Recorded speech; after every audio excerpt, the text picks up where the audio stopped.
Nick, I can't let you go without asking about another big issue that's dominated WA politics and national politics over this past week or so. Your Premier, Roger Cook, has done an incredible backflip on Labor's Indigenous heritage laws after a massive public outcry, particularly from farmers who were losing their property rights. Was this a genuine case of Roger Cook listening to community concern, or was this a case of this was hurting the Voice referendum and he was tapped on the shoulder by Anthony Albanese's office? What's your opinion? Well, I asked the Premier about this in part earlier this week in parliamentary question time through the upper house process. He said it was the day before. That was the first time he'd ever had a conversation with the Prime Minister about that. Now, he said that on the parliamentary record, so I take that to be an accurate and truthful recollection of events on behalf of the Premier.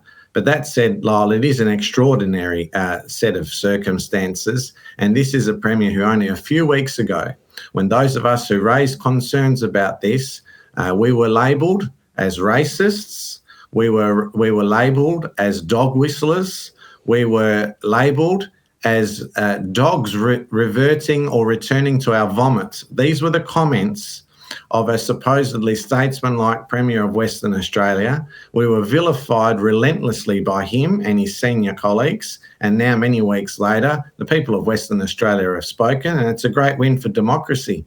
And I hope that for your viewers, it does give people hope that in our modern parliamentary democracy, it's worth having your say and it's worth participating because you can make a difference. Yeah, well, that's right, Nick. And even though you have very small numbers in the WA Parliament, you're certainly getting under their skin. I think this episode shows that you were able to force the withdrawal of that legislation and the public campaign, of course, that you're a part of. But if the Voice is entrenched in the Constitution, what happens if we get things wrong, as Roger Cook has said with regard to the Indigenous heritage legislation? He says we got it wrong, but if we get the Voice wrong, we're stuck with it, aren't we?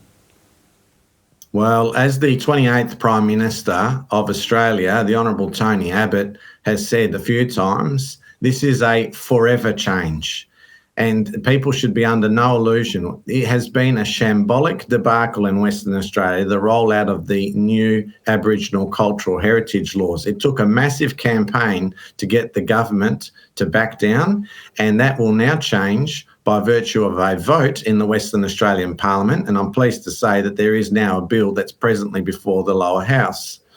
But that can't be done if we enshrine a voice in the Australian Constitution. It won't be a simple vote of Parliament to do a U-turn and do a back down if it is a shambolic rollout of that. So people need to be very, very careful, and that's why in Western Australia I've pleaded with the former Premier, Mr McGowan, to release the advice that he's received. He refused. I've done the same with the replacement Premier, Mr Cook. He's also refused.